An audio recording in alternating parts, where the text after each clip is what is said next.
Let's see if we can reason together for a moment. There are, for every one of us in here, think about it. There are a few things that are certain.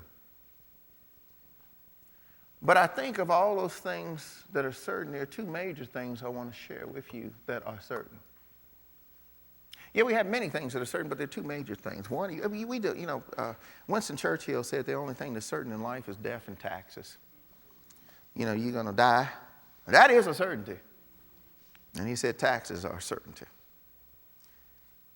But I've looked at the world and I see certainties and something else. I think there's a certainty of uncertainty.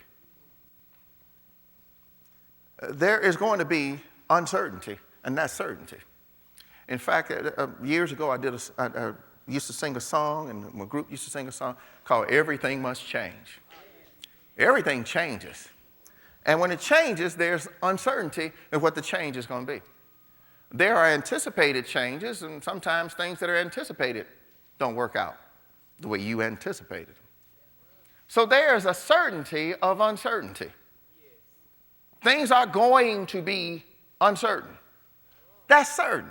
You don't know what this afternoon is going to be. You may have plans, but it's not certain. You may not get there. Anything could happen. And there's an uncertainty, and that's certain that it's uncertainty in this world. Well, some of you might say, well, I know the sun's going to rise. That's not a certainty. Even the scientists tell us that our star one day is going to die. So that's not a full-time certainty. That the earth is going to keep spinning. Well, that's not a certainty. Although the Lord said seed time and harvest, but that's going to stop. Heaven and earth will pass away. So it's not certain. Ain't nothing certain, really, but a couple of things that I say that's really certain, that is uncertainty. You just don't know.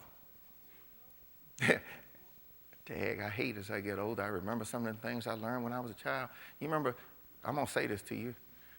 Young folk ain't heard it because we don't sing it around here, but they used to sing a song, This May Be the Last Time. The young folk don't know. What? I ain't never heard that. You ain't never heard it because we don't sing around here. But how many remember that thing? They used to sing that. Man, I used to say, I don't want to hear that.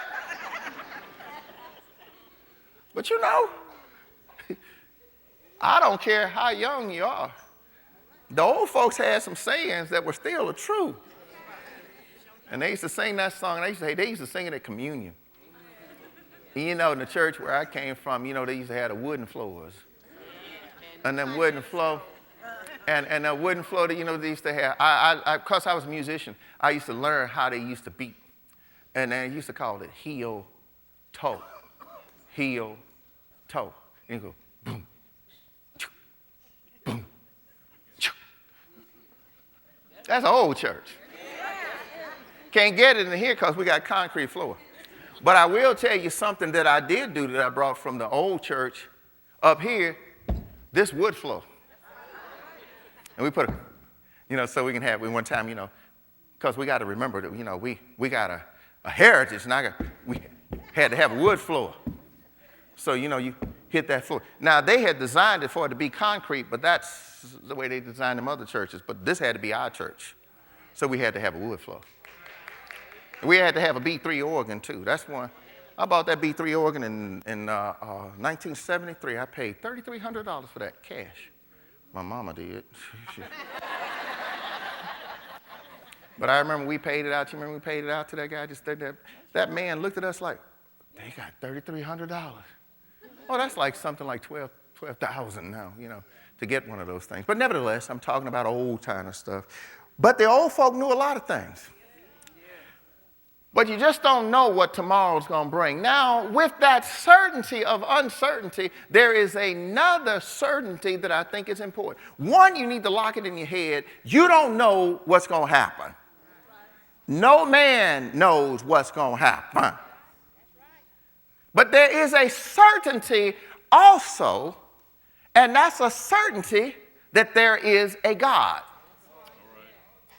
I don't know what's going to happen tomorrow, but I can be certain that tomorrow there will be a God. And I say, a God, but I'll define who the a God is in a little while for those of you who don't know. But there is, I'm going to say now for my positive point, there is God. There's the uncertainty of tomorrow, but there's the certainty that God is still going to be God tomorrow. And with that certainty, we can learn certain things that make good common sense. That since I don't know about tomorrow, but I know tomorrow there still will be God, then I need to hold on to something that does not change in a world of uncertainty. And the one thing that does not change, thus saith the Lord, he said, I am the Lord thy God, and I change not. And he's not a man that he should change his mind or make a promise that he does not keep, or a man that he should lie to make a promise he can't keep. So whatever God says is going to be certain.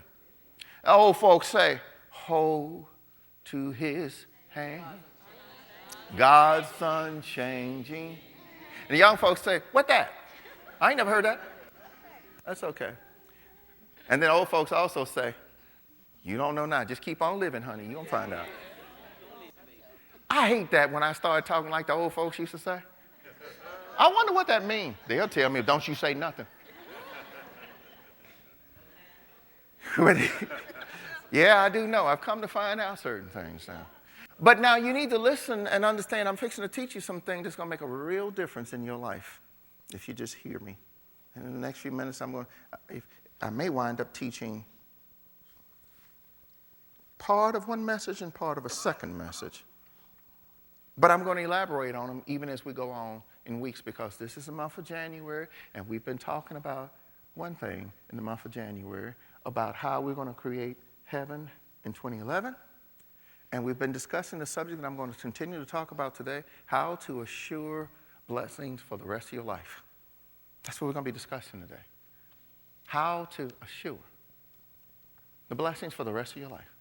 That's my title. Give it to them on the board if there's a Brother Charles, you there, so that they can see that. Securing abundant blessings for the rest of your life. Securing them, grabbing hold of them. We started the message last week. We're going to continue, and we're going to continue next week.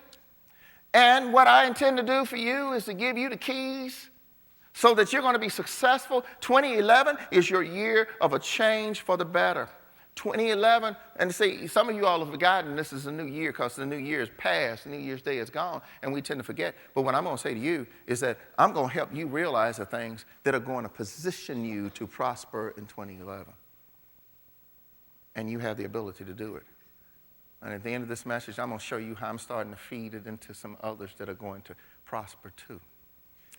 And you're going to make it. The certainty is uncertainty. The certainty is the certainty of God. So therefore, if I latch on to God, who is here today, was here yesterday, and who will be here tomorrow, he who has no beginning and has no end, God is there. If I tie into him, then he is the one that's going to carry me through the uncertainties of tomorrow. But he has given me certain certainties that I'm fixing to share with you. Certain certainties that God has given us that lets us know we're going to be able to secure for ourselves blessings beginning today and for the rest of our life. Last week I started this study for you on certain things. And what I want to do right now is I want you to turn to Matthew 22. Because I'm going to give you the first certainty that you need to have. And it's the most important thing you need to know. And we talked about it, but in a roundabout way last week. Matthew 22 and verse 36. And then we're going to go through the routine again. Once when Jesus was teaching, a certain one person came to him and he said, "Teacher, which is the greatest commandment in the law. And I'm going to change that word law from you right now so that you understand it's not the strict sense of the law. What is the greatest commandment in the Torah? I'm going to teach you so that you understand that when you see that word law, what our teaching has been that it meant law, but it doesn't mean law like law. It really means teaching. The Bible is not a book of laws. It is a book of teaching. It is teaching. Laws sound confining, restricting, but this is teaching, and it is a teaching for your good. But I'll show that later. Teacher, which is the greatest commandment in the teachings? And how would we know? Why would we go to a teacher to know what the teachings are? Because he's a teacher, and he teaches from the teachings, or from the specifically the first 5 books of the Bible called the Torah, meaning teachings. And what we translated was like law. It's a mistranslation. It's better teachings. And when I began to move to that understanding of teachings, I began to understand that the Bible is not laws that I need to abide by, but it's teachings to help me survive by. So he asked him, what's the greatest commandment in the teachings on the law? And this, now we go, he says, verse 37, love the Lord your God with all your heart, and with all your soul, and with all your mind. And Jesus is quoting from something that we read last week.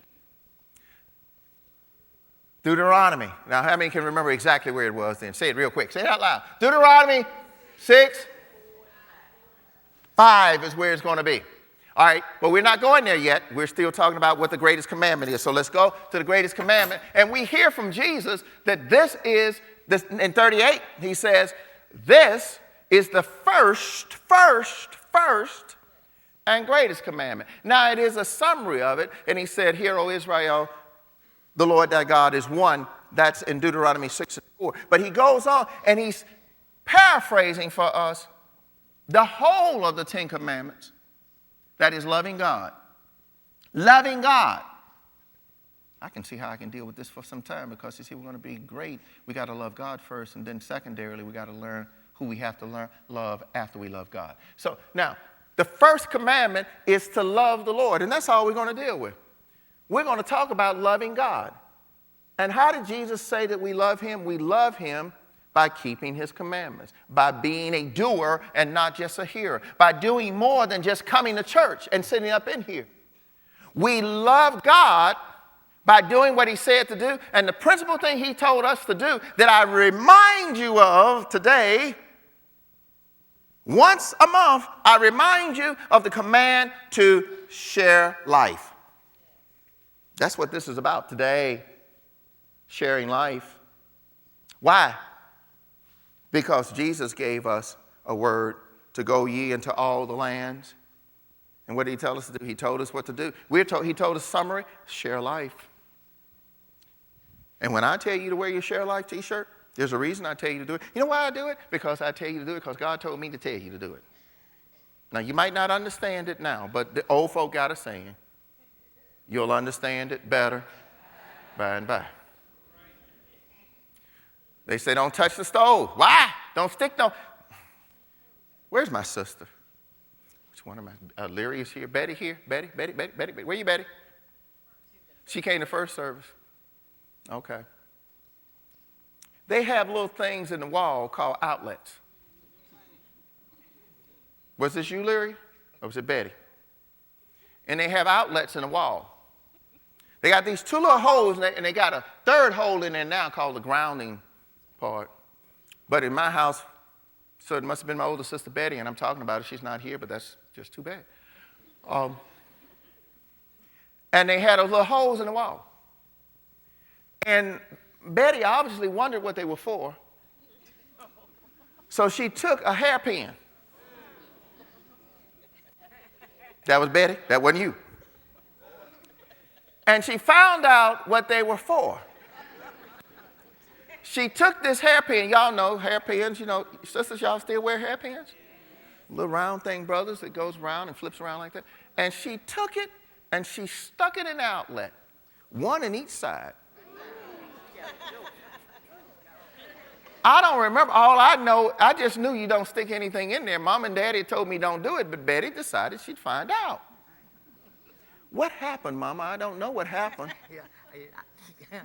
You remember that, though? Yeah, you remember that? Uh-huh. I had to pull my baby away from there. You had to pull her away from there? Say yes, so everybody here. Yes. Yes. See, there was a teaching, don't stick anything in there. But you know, Betty's my older sister. Now, why me make you mad now? I heard the teaching. But it was no, I didn't hear. My sister. She put it in there. But if you had to pull away, that's the reason she didn't call me after she put it in there. Say, Jimmy, come here. Stick this in there. See? But I heard the teaching. She heard the teaching too, but of course, now see, I'm not going to meddle and I'm not going to make y'all mad with me because I know what more than half my church is made out of. So there's certain folk can hear the teaching and they can stick to it and do it. Well, not necessarily true, because actually y'all hear the teaching better than what we do now, don't you? Mm-hmm. I won't mess with it. I won't go down that line because I know that's a bad line to go down. But it was my sister who had to find out for herself. And in finding out, it hurt. But if she had listened to the teaching, when she didn't understand, she did not have to go through something to find out that there was a reason that she was told to do it. When I say to you certain things, there are reasons behind it that I may not understand, that I won't get until I go along. But what God has told me to do, I'm going to tell you so I will not be held accountable, whether you do it or not, as long as I tell you. Sharing life is a thing God called you to do. He called you to share life. And let me show you why he called you to share life. If you share life with everyone you meet, you know that when you are sharing, you are sowing. And whatsoever a man sow, that shall he also reap. God tells me to tell you to share life based upon his thing. Therefore, go into all ye nations, baptizing them, teaching them to observe all the things whatsoever I have commanded you. He told us to do it. He told us by command, first greatest commandment is to love the Lord. And if you love the Lord, you're going to do what he said do. And if he tells you to do something, go share life with them. Then you share life, then life comes back to you. The teaching has been given for you to live, not for you to die, not to confine you, but to give you life. And I'm going to make that clear. It is in your best interest to hold on to something that does not change in the uncertainty of tomorrow. And that certainty is to hold on to God. And God says, I give you a command, love me, put me first. And if you put him first in the uncertainty of tomorrow, everything's going to be all right for you. Even though you don't understand, you just do what he says do. Taught you a few weeks ago. You do it just because he said so. You don't have to understand it, you just do it. And see, understanding wearing a little Share Life t-shirt, somebody sees it, you're sharing life. And you know what I realized? I say it this way. By doing it, what God is doing, and what God has me to have you to do, is to cause you to do what he said do, even when you're not intending to do it.